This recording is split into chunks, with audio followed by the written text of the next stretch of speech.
Se promener en montagne, c'est mettre le pied dans un univers d'une richesse et d'une variété sans égale, où les heures et le temps prennent une autre valeur. Là, sur quelques kilomètres carrés, l'amateur de nature sauvage dispose de tout un monde de plantes, d'animaux, de formes, de couleurs ou de paysages, changeant en fonction de l'altitude, de l'exposition ou des conditions météorologiques. C'est ce que nous souhaitons vous faire découvrir au fil des saisons, des sentiers forestiers, des pâturages, sur les rochers et la neige. Et si nous nous proposons de vous initier à certains des secrets les mieux gardés du monde montagnard, nous allons également vous donner quelques clés qui vous permettront, avec un peu de patience, d'en découvrir par vous-même les 1001 facettes. Vos promenades estivales seront l'occasion des premières rencontres. À peine sortis de l'ombre accueillante des forêts de versants, il ne sera pas nécessaire de s'écarter des chemins balisés pour trouver, au milieu des alpages, quelques sujets d'intérêt. Au hasard des sollicitations multiples que les fleurs vous proposent, voici l'anémone des Alpes, ou du moins ce qu'il en reste après la floraison, une touffe d'élégants plumets. Détachez-les un à un, et vous verrez qu'ils portent chacun une graine à leur extrémité, graine qui sera dispersée par le vent lorsque le fruit sera mûr. Plus tôt en saison, vous en trouverez facilement la fleur, largement épanouie. L'anémone pulsatile vous donne un bon exemple des variations que peuvent présenter les plantes en fonction du sol sur lequel elles poussent. Elles sont blanches sur le calcaire et se teintent de jaune soufre lorsqu'elles se développent sur un sol acide issu par exemple de roches granitiques. À 2 pas de là, la grande gentiane jaune étire ses robustes tiges. On dit dans certaines vallées que plus celles-ci sont hautes, plus la neige sera abondante l'hiver suivant. Distillées ou macérées, ces racines servent à fabriquer un alcool et un apéritif au goût amer et roboratif. La famille des gentianes comprend bien d'autres espèces. Beaucoup ont par exemple des pétales bleus, à l'image de celle-ci, appelée gentiane à caules. Plus encore que leurs congénères de plaine, les plantes de montagne sont l'objet de nombreuses légendes ou de dictons. Ainsi, au cours de vos balades au-dessus de 1500 mètres, il vous arrivera presque à coup sûr de trouver sur les versants bien exposés cette petite pyramide rouge sang, plutôt discrète. C'est une orchidée, la nigritelle. Ne l'accueillez pas. Elle fanerait immédiatement. Regardez-la plutôt et surtout approchez votre nez. S'il fait bien chaud, vous serez saisi par un parfum puissant, suave et vanillé, enivrant. Peut-être faut-il trouver là l'origine de la légende selon laquelle, en Savoie, l'amoureux devait glisser 3 fleurs de cette orchidée sous l'oreiller de sa bien-aimée pour en obtenir les faveurs. Le résultat était, paraît-il, si infaillible que les mères avaient l'habitude de supprimer les oreillers de leurs filles en âge de s'intéresser aux garçons.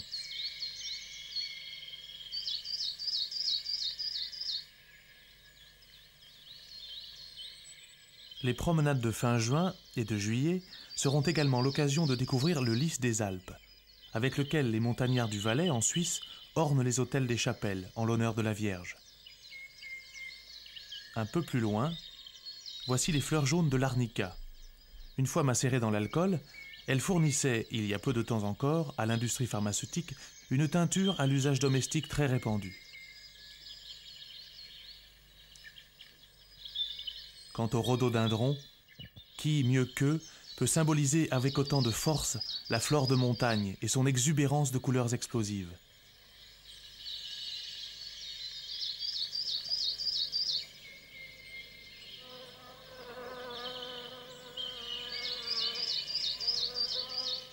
D'aussi éclatantes couleurs, alliées à autant de parfums, attirent bien sûr papillons et insectes de toutes sortes, qui ne sont pas en reste quant à l'éclat de leur teinte.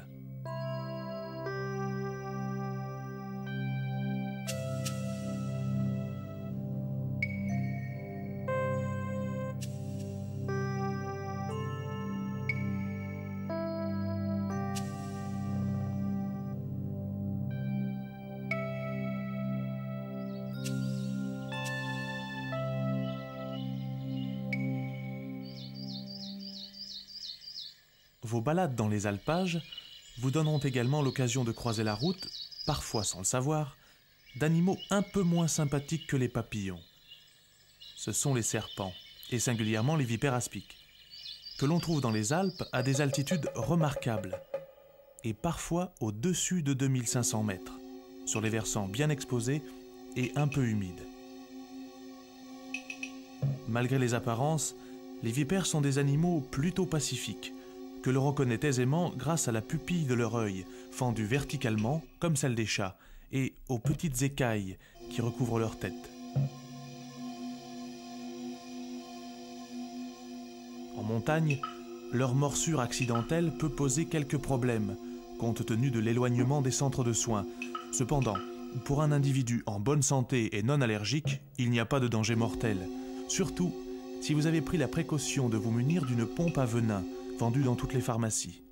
Utilisée rapidement, celle-ci vous permettra d'extraire une partie du poison que la vipère a pu injecter avec ses crochets au moment de la morsure.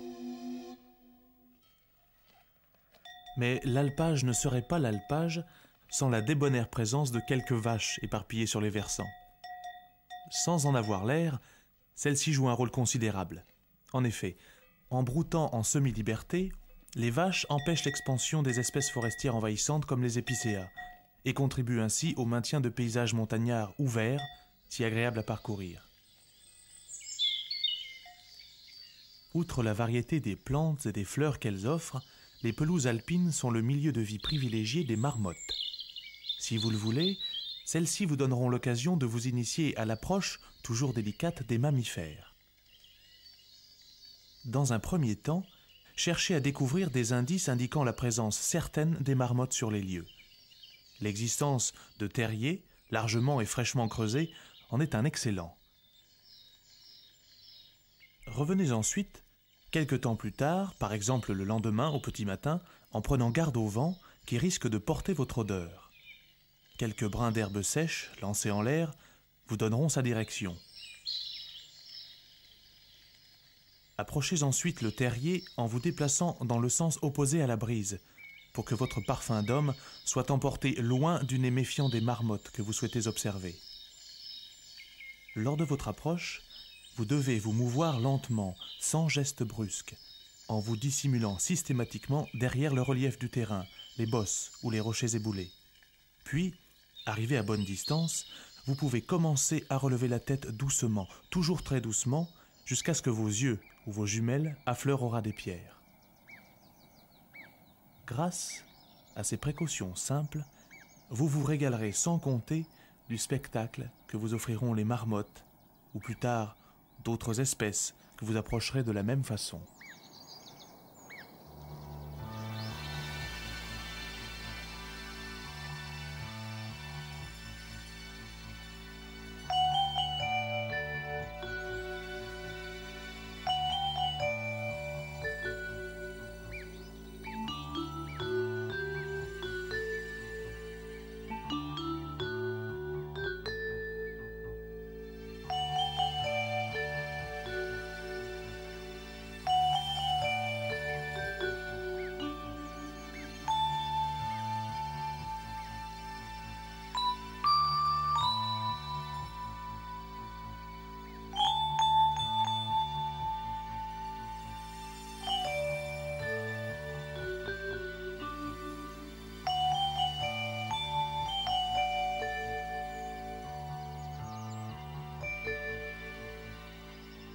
En restant ainsi à l'affût, vos observations dureront presque aussi longtemps que vous le souhaiterez, les animaux pouvant même s'habituer peu à peu à votre présence si elle reste discrète.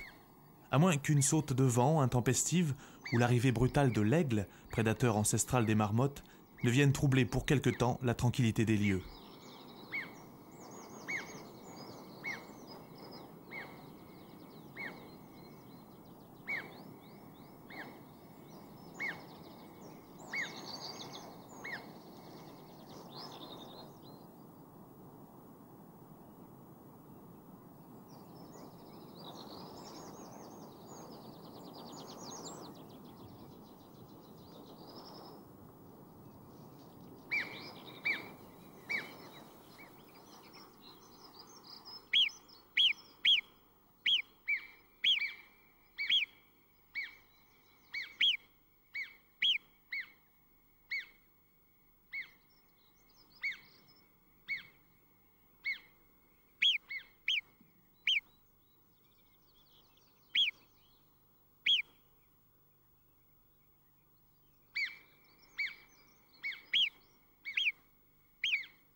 Parlons maintenant jumelles.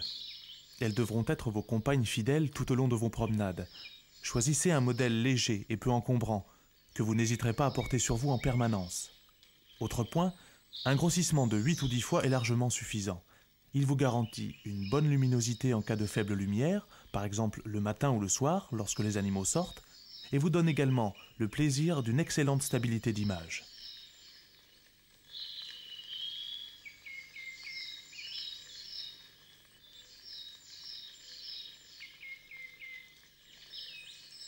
Un autre jour, ou dans d'autres lieux, la promenade en montagne vous fera immanquablement croiser le cours plus ou moins impétueux d'un ruisseau ou d'un torrent de montagne. Ceci offre à l'amateur de nature l'occasion d'observer quelques espèces originales que l'on ne rencontre qu'à ces endroits. Si vous faites une pause pour vous désaltérer, n'hésitez pas à vous attarder quelques minutes sur les rives, quitte à les remonter ou les descendre sur 200 ou 300 mètres.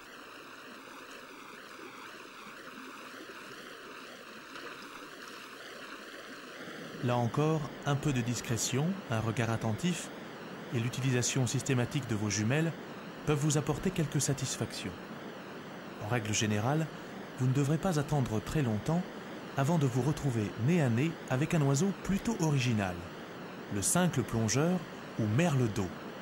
Celui-ci ne tardera pas à vous faire une démonstration de ses talents aquatiques.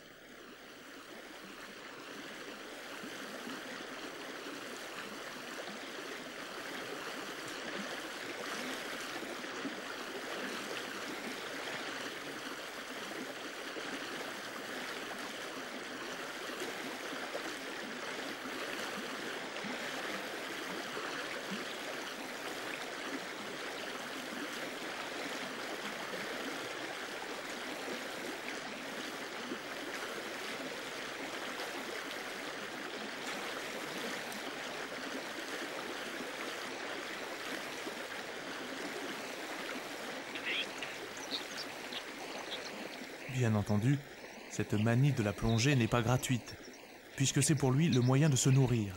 C'est sous l'eau, en effet, que le cincle trouve ses proies, faites de larves d'insectes vivant sur les cailloux et les galets du fond.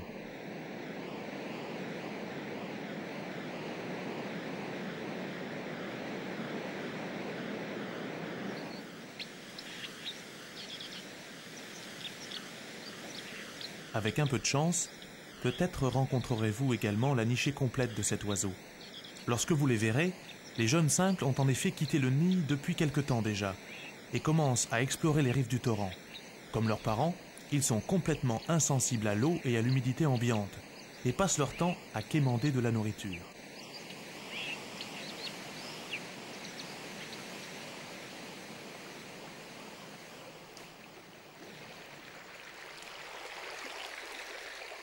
Mâles et femelles passent donc l'essentiel de leur journée en d'incessantes plongées, nécessaires au ravitaillement de leur petite famille.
Voir des chamois en pleine montagne relève soit du plus pur coup de chance, lors d'une promenade plus ou moins discrète en famille, soit au contraire d'un examen minutieux des endroits pentus où ils aiment vivre. Grâce à vos inséparables jumelles, vous détecterez quelques petites taches rousses à peine mouvantes qui trahiront leur présence.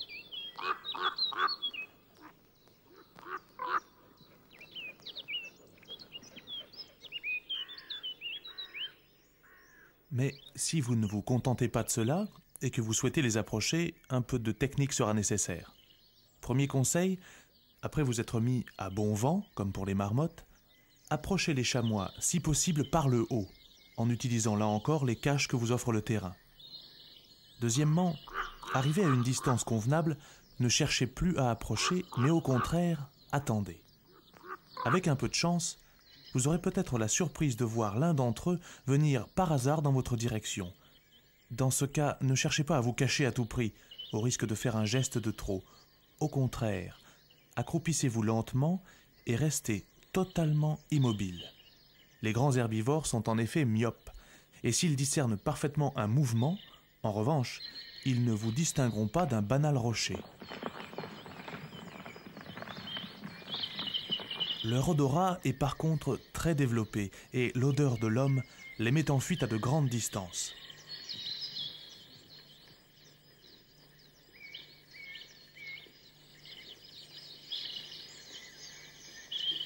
Au début de l'été, vous les verrez souvent en pleine falaise rocheuse, regroupés en bandes assez nombreuses, constituées des femelles et de leurs jeunes, nés quelques semaines auparavant.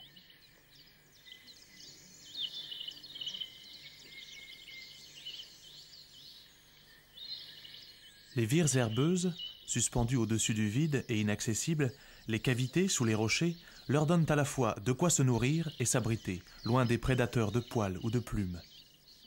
Constamment en alerte, ces groupes de femelles et de jeunes sont parfois accompagnés d'une très vieille femelle sans petits et qui, forte de son expérience, surveille les environs avec encore plus d'insistance et de ruse.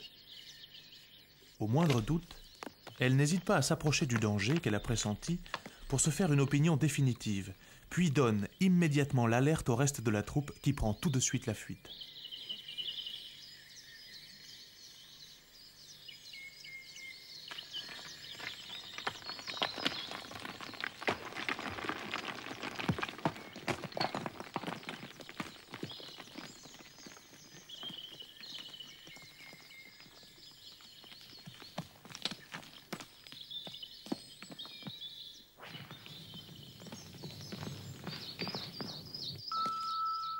La montagne est ainsi faite qu'un beau jour, vous aurez aussi envie d'aller encore plus haut. Si votre condition physique vous le permet, choisissez une belle journée ensoleillée et partez très tôt pour dépasser 2003 ou 2400 mètres. Vous verrez que cette altitude marque la frontière d'un univers tout à fait différent de ce que vous avez vu jusqu'à présent. Dans ce monde de neige et de roches, les animaux et les plantes se raréfient considérablement et seules subsistent les espèces les plus adaptées. En voici un premier exemple pris chez les végétaux. Dès le début de l'été, vous trouverez cette petite merveille de dentelle, la soldanelle, en vous arrêtant pour vous rafraîchir en bordure dénévée. La fleur apparaît la première, bien avant les feuilles, et transperce souvent la vieille neige grumeleuse que le soleil a du mal à faire fondre. Dans ces milieux arides, il s'agit de résister au froid de la nuit, au vent parfois violent et à la sécheresse des jours d'été. Les plantes ont pour cela différentes stratégies. Vous rencontrerez par exemple le saule réticulé, arbuste qui pousse au ras du sol et dont les feuilles sont recouvertes d'une sorte d'enduit cireux, destiné à limiter les pertes d'eau par transpiration. Ce dispositif est rendu plus efficace encore par la présence d'un feutrage de poils ou de duvet très fin qui protège l'épiderme de la plante.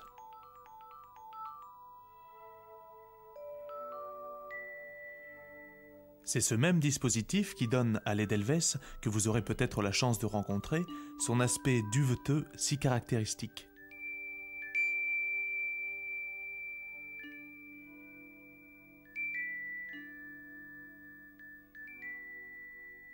La valeur de l'eau, vous la mesurerez d'ailleurs vous-même en vous déplaçant dans ces endroits plutôt inhospitaliers, où nulle source ne vient dispenser son précieux liquide.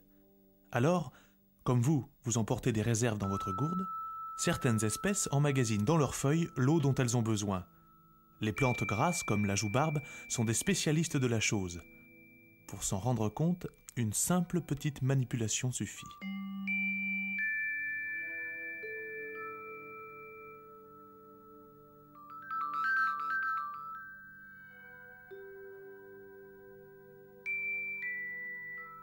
Mais au-delà de la découverte de ces quelques petits détails techniques, votre promenade sera aussi l'occasion de vous laisser simplement aller à la contemplation du festival de couleurs que vous offre tout au long de l'été la flore d'altitude.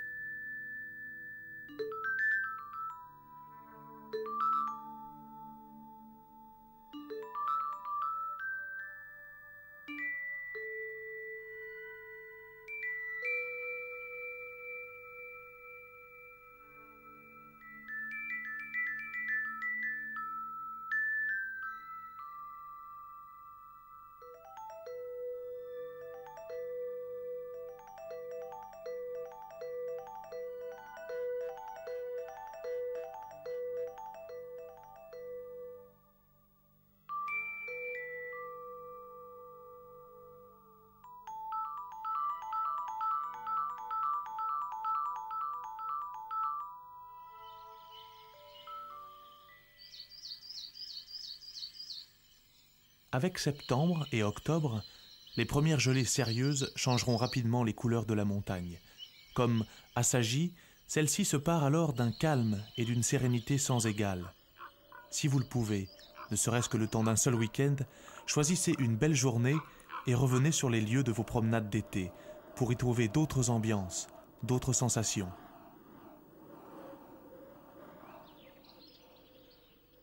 Les chamois vous surprendront peut-être les premiers, par leur couleur d'abord, très différente de celle de juillet.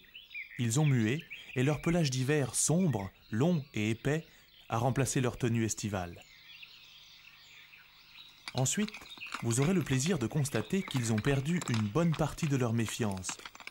Ils ont pour cela de bonnes raisons, puisqu'ils sont en rut. L'œil et l'oreille aux aguets, vous aurez tôt fait de les repérer par quelques bêlements rauques et par le bruit des pierres qu'ils bousculent lors de leur déplacement. En prenant les précautions habituelles vis-à-vis du vent ou des gestes lents, le rut du chamois vous donnera l'occasion d'observations de tout premier ordre. Ah, un petit truc tout de même, si vous voyez un mâle un peu excité à quelque distance de vous, essayez, avec un peu de doigté, de faire un petit mouvement de votre corps à demi dissimulé, doublé du bruit d'un petit caillou dévalant la pente. Vous le verrez peut-être venir dans votre direction, vous prenant pour un rival ou pour une femelle à conquérir.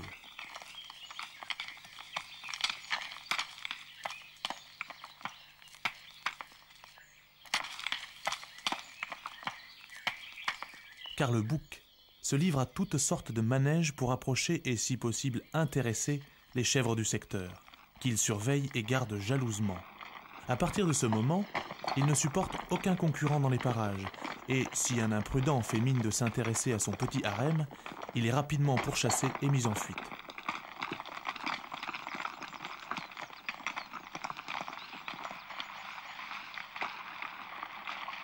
Quant aux femelles, elles conservent vis-à-vis de toute cette agitation leur habituelle nonchalante indifférence.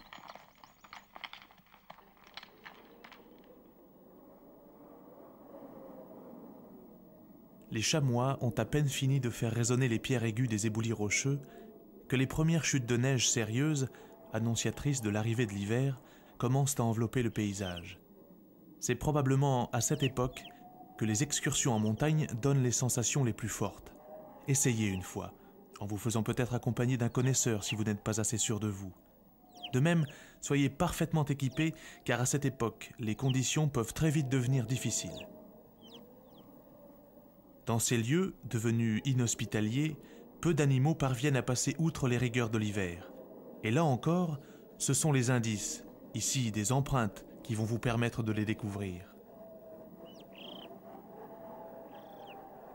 L'animal qui a laissé les siennes est un oiseau qui, heureusement pour vous, passe plus de temps au sol que dans les airs. C'est une sorte de perdrix des neiges, appelé lagopède alpin.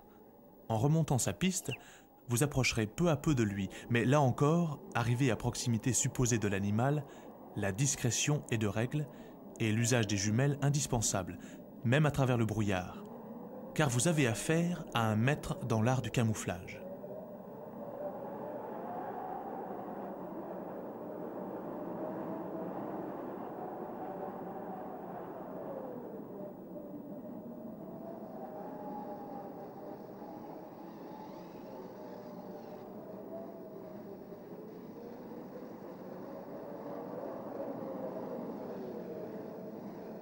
Les lagopèdes ont en effet la particularité de muer à l'entrée de l'hiver pour se couvrir d'un plumage immaculé, adaptation qui leur permet de passer inaperçus aux yeux des prédateurs. Quant à la nourriture, qui est ici fort rare, le lagopède doit se contenter des herbes sèches, des mousses, des lichens roussis par le gel ou de quelques graines minuscules. Ce menu est parfaitement immangeable pour la plupart des oiseaux, mais pas pour lui. Son tube digestif spécialisé lui permet en effet de consommer ces aliments très durs et surtout d'en tirer toute l'énergie dont il a besoin jusqu'à la belle saison suivante.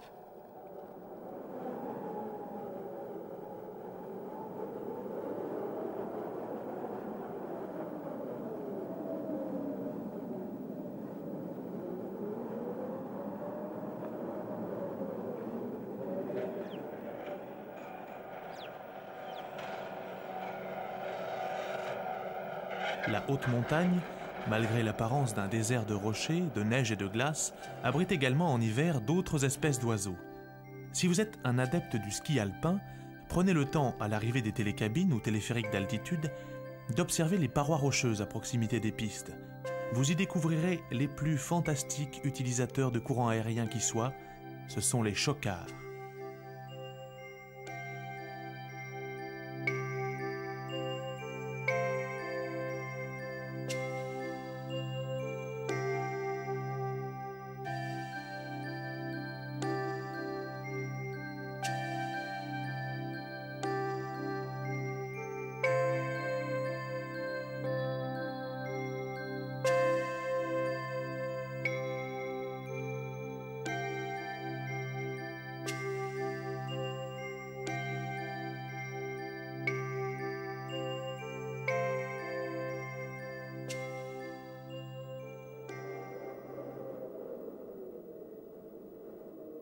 Mieux qu'aucune autre espèce d'oiseau, les chocards savent utiliser avec la plus grande intelligence les ascendances créées par les vents le long des falaises vertigineuses. Ils se déplacent ainsi, sans effort, d'un point ou d'une vallée à l'autre, à la recherche de leur nourriture.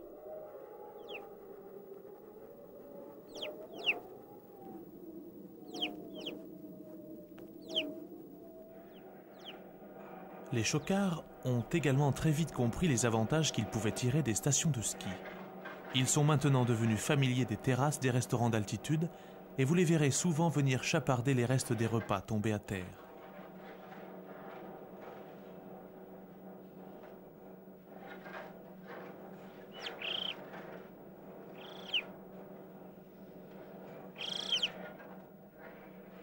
Ils gardent cependant toute leur vigilance et seront prompts à reprendre l'air au moindre geste suspect de votre part.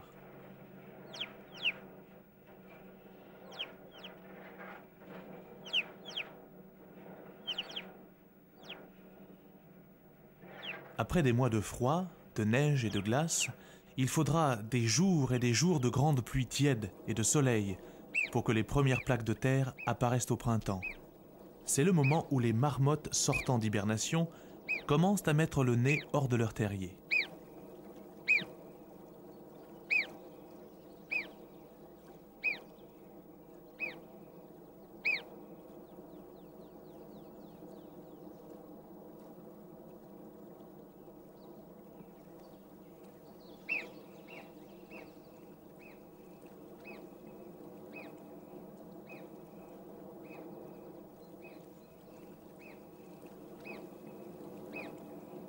À cette époque, les hermines, ou du moins certaines d'entre elles, ont déjà troqué leur manteau blanc d'hiver pour leur pelage brun de l'été.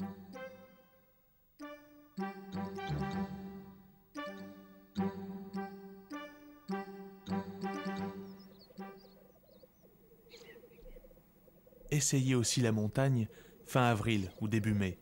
Elle vous offrira sans difficulté majeure quelques surprises comme celle-ci, la parade des tétralyres, dont vous entendrez les roucoulements à plusieurs centaines de mètres de distance.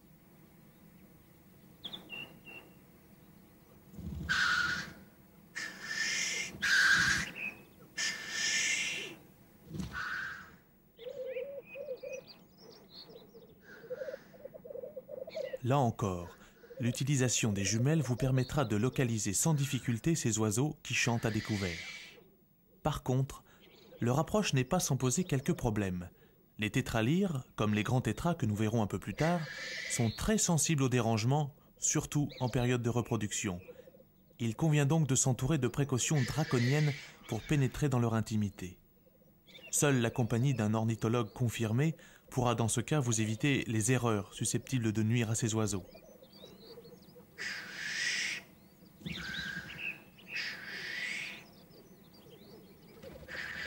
Un peu plus bas en altitude, les forêts de versants accueillent jusqu'à l'arrivée tardive du printemps, en avril ou en mai, une faune discrète, bien que souvent abondante, qui a trouvé là abri et nourriture.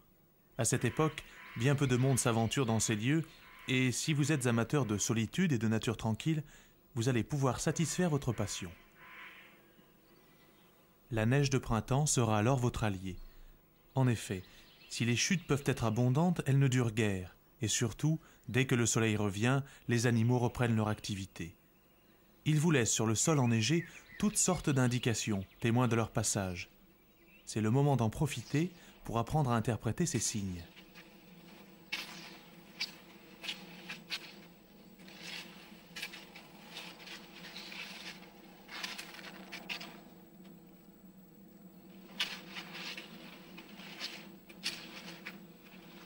Un des plus courants, en lisière forestière par exemple, sera la piste du lièvre, dont les 4 empreintes dessinent une sorte de Y renversé.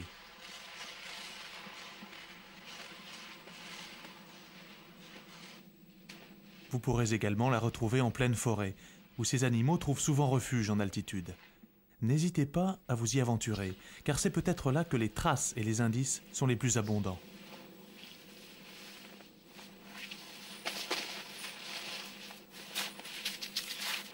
Au cours de vos pérégrinations, votre curiosité sera immanquablement attirée par quelques petits tas de boulettes noires et luisantes. Ce sont tout simplement les crottes du chevreuil, qui est un hôte habituel de ces lieux. Votre observation sera confirmée un peu plus loin par la présence de traces caractéristiques. Grâce à ces indices, vous arriverez à connaître avec précision les passages et les endroits où les animaux viennent se nourrir. Il ne vous restera plus qu'à revenir sur les lieux, avec les précautions maintenant habituelles, pour les surprendre.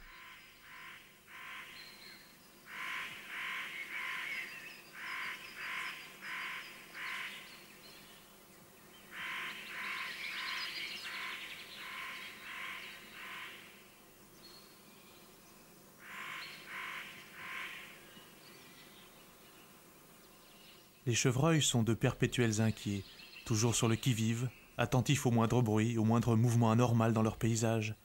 Avec eux, plus encore qu'avec le chamois ou les marmottes, vous devrez prendre garde au vent, au bruit de vos pas, à la discrétion de vos déplacements. En fait, la meilleure solution consiste à vous mettre à l'affût sur les lieux que vous aurez repérés à l'avance et à attendre l'arrivée des animaux. Belle école de patience qui vous apprendra à vous fondre littéralement dans la nature. Les chevreuils doivent sans doute leur méfiance instinctive à la chasse que l'homme leur fait depuis des temps immémoriaux, mais aussi à la pression qu'exerce sur eux un subtil et rare prédateur pour lequel les forêts de montagne sont devenues le refuge ultime, le lynx.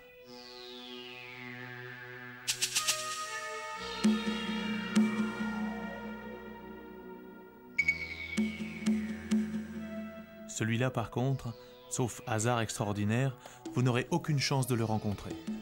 Grand prédateur au sens hyper développé, dans lequel l'homme a vu un concurrent chasseur, il a été pratiquement exterminé d'Europe occidentale. Seules les réintroductions opérées depuis une quinzaine d'années dans différents pays ont permis de reconstituer quelques populations de densité naturelle très faible, comme dans certains secteurs montagneux des Alpes, du Jura et des Vosges.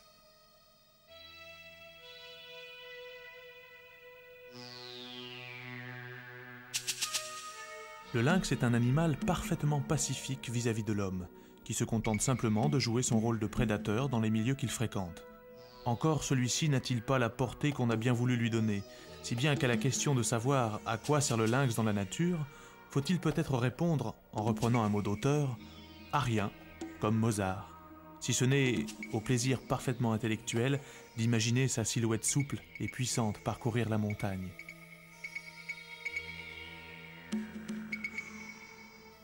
Les grandes forêts inaccessibles, que recèlent encore les massifs montagneux, abritent également les dernières populations d'un oiseau presque aussi rare et tout aussi diaboliquement méfiant que le lynx. Il s'agit du grand coq de bruyère.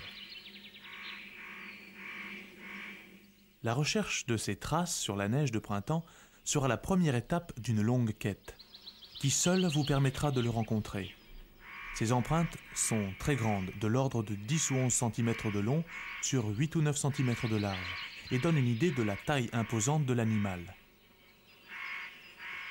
En les suivant sur plusieurs centaines de mètres, vous parviendrez à vous faire une idée assez précise du domaine vital de l'oiseau. La piste du grand tétras sera également jalonnée de quelques crottes dont la composition et la texture vous renseigneront sur son régime alimentaire et son comportement. Ainsi, c'est grâce à ces indices, et avec un peu d'habitude et de chance, que vous découvrirez au mois d'avril les lieux très secrets où les tétras ont commencé leur parade nuptiale.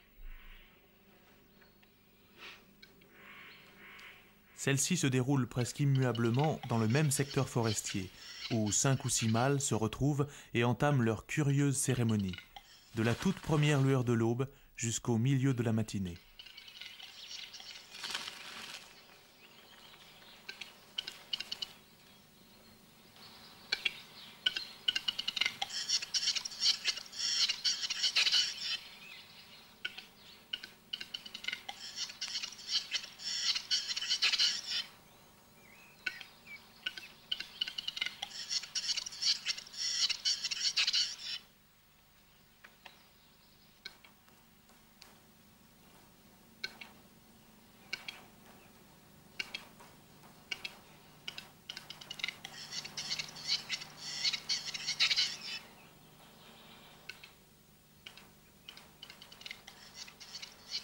L'époque des parades est le moment le plus favorable pour l'approche des grands tétras.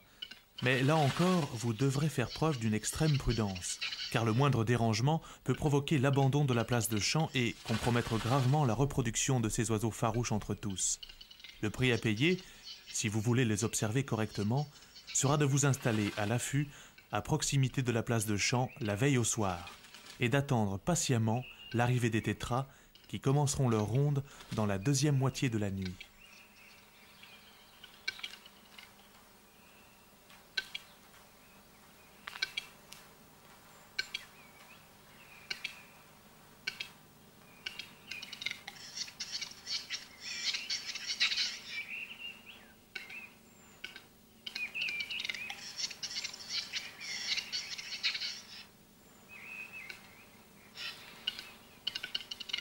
Enfin, le respect du comportement animal vous imposera également de ne quitter les lieux qu'une fois toutes les parades terminées, et les coqs repartis dans leurs quartiers forestiers respectifs.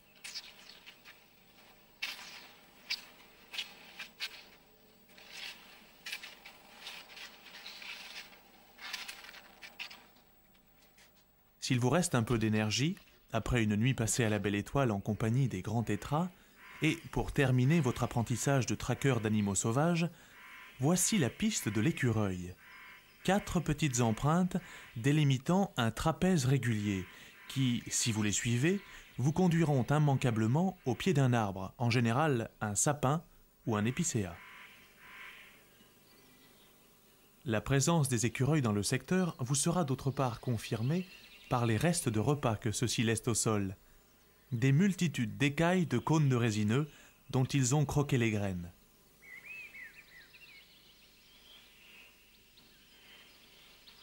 Il ne vous reste plus qu'à donner un petit coup de jumelle à la cime des arbres aux alentours pour les surprendre en pleine action.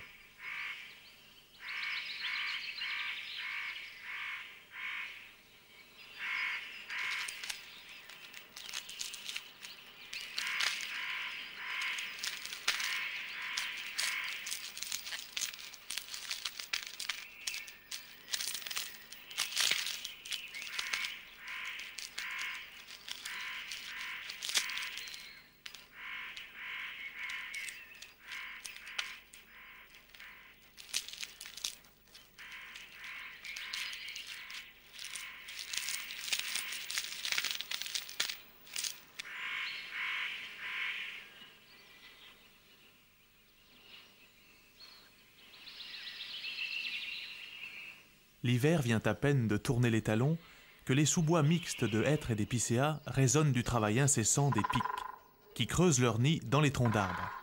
Vous les localiserez donc facilement à l'oreille d'abord, puis à l'aide des jumelles, d'autant que les feuilles n'ont pas encore poussé.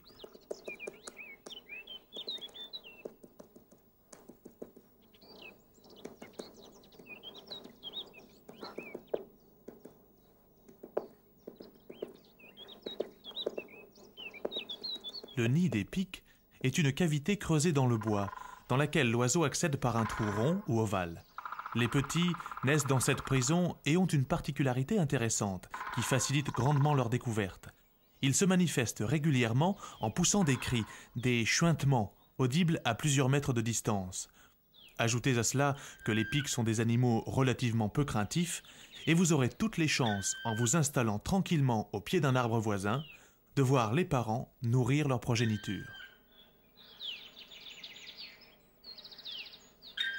La visite des trous de pics dans les hêtraies sapinières de montagne peut également être l'occasion de singulières rencontres. Lorsqu'ils sont anciens, ceux-ci peuvent en effet abriter quelques sous-locataires très originaux. Et pour les faire sortir de leur retraite, il vous suffira tout simplement de frapper ou de gratter la base du tronc.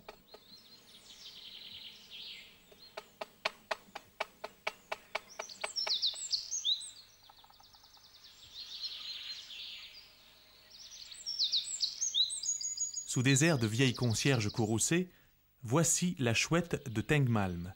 Elle niche ou s'abrite presque uniquement dans les trous que les pics noirs abandonnent après avoir élevé leurs petits. La chouette de Tengmalm peut vous donner un excellent prétexte pour votre première sortie de nuit. Ce sera tout d'abord l'occasion d'apprécier les douces tonalités de son chant.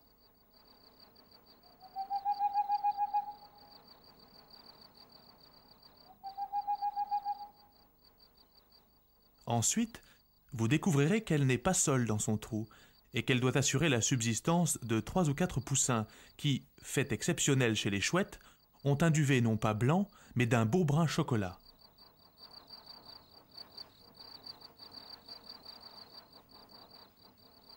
Chaudement habillé, postez-vous alors confortablement au pied d'un arbre voisin de celui du nid, votre torche électrique à portée de main, et attendez un peu.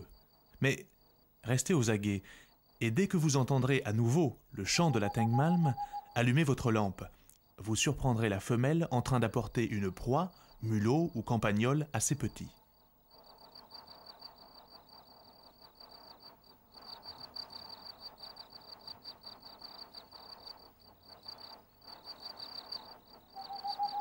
Dans les mêmes forêts de montagne où se mélangent harmonieusement hêtres et épicéas, vit une espèce beaucoup plus discrète que la chouette de Tengmalm. Il s'agit de la gélinotte des bois. Il faudra une grande patience et une reconnaissance minutieuse du terrain pour parvenir à la distinguer couvant sur le sol au milieu des feuilles mortes.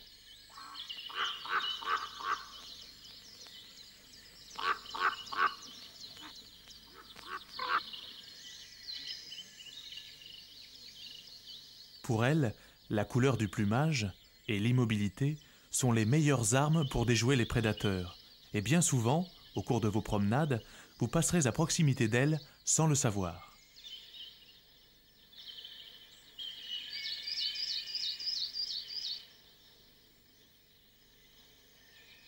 Au retour de l'été, la forêt vous permettra également de joindre l'utile à l'agréable, puisque c'est le moment où myrtilles, framboises et hérelles arrivent à maturité.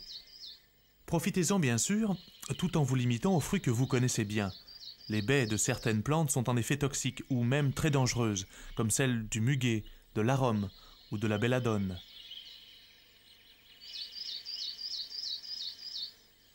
Au fait, et pour rester dans le monde végétal, sauriez-vous discerner dans les forêts résineuses les sapins et les épicéas? Sachez tout d'abord que les épicéas sont les plus abondants. Ensuite, leurs branches sont couvertes d'aiguilles réparties tout autour des rameaux, comme les poils d'un écouvillon ou d'un lave-bouteille. D'autre part, vus de loin, les épicéas ont une forme caractéristique, très pointue à la cime, conforme à l'image traditionnelle que l'on se fait du sapin de Noël, qui n'en est en fait presque jamais un. Enfin, les arbres adultes portent sous leurs branches les cônes, appelées aussi pives, qui sont leurs fruits. Plus ou moins abondants d'une année à l'autre, chacune de ces pives abrite des dizaines de graines pourvues d'une ailette, qui, une fois mûres, se disperseront au gré des vents. Les sapins, quant à eux, poussent de préférence à moyenne altitude.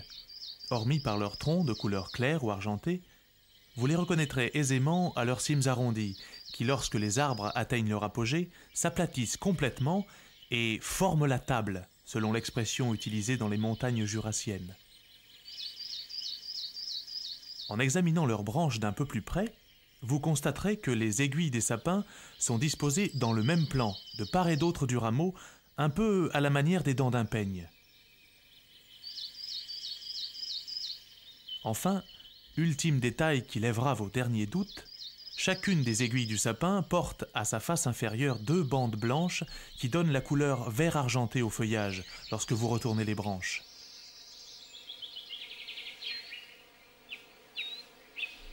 Ah, une petite chose encore. Grâce à votre sens de l'observation maintenant aiguisé, vous constaterez également que les branches de sapin ou d'épicéa sont parfois parcourues par une multitude de fourmis. En y regardant de plus près encore, vous constaterez également que ces rameaux de résineux abritent de belles colonies de pucerons qui pompent en toute impunité la sève de l'arbre sur lequel ils sont installés. Eh bien, sachez que cette présence simultanée des fourmis et des pucerons est le fruit d'une curieuse association. Les fourmis, au lieu de les dévorer, comme elles le feraient pour toute autre proie, protègent les pucerons et les surveillent jalousement.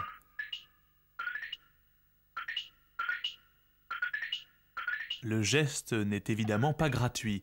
Ce qui intéresse les fourmis, ce sont les gouttelettes de liquide brillant que les pucerons excrètent de temps à autre.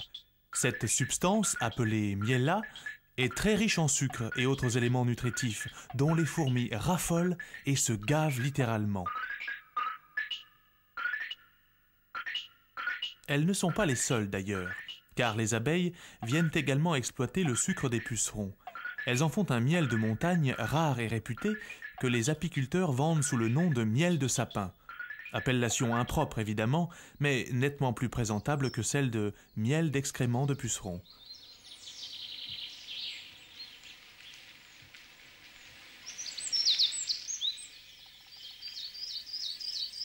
En dehors des résineux et de leurs habitants, la forêt de montagne accueille également quelques espèces feuillues. Érables et sorbiers sont par exemple du lot, mais l'espèce la plus importante est sans doute le hêtre, souvent appelé feuillard ou faillard en langage populaire, et qui égaie et aère de son vert tendre les sombres sous-bois résineux. Le hêtre fournit encore à l'heure actuelle un excellent bois de chauffage apprécié pour sa haute valeur énergétique. C'est avec le hêtre et ses fruits appelés faînes que nous terminerons notre petit périple montagnard. Des millions de choses restent bien sûr à découvrir. Nous souhaitons simplement que ces images vous aient donné envie d'en savoir plus long sur cet univers fascinant.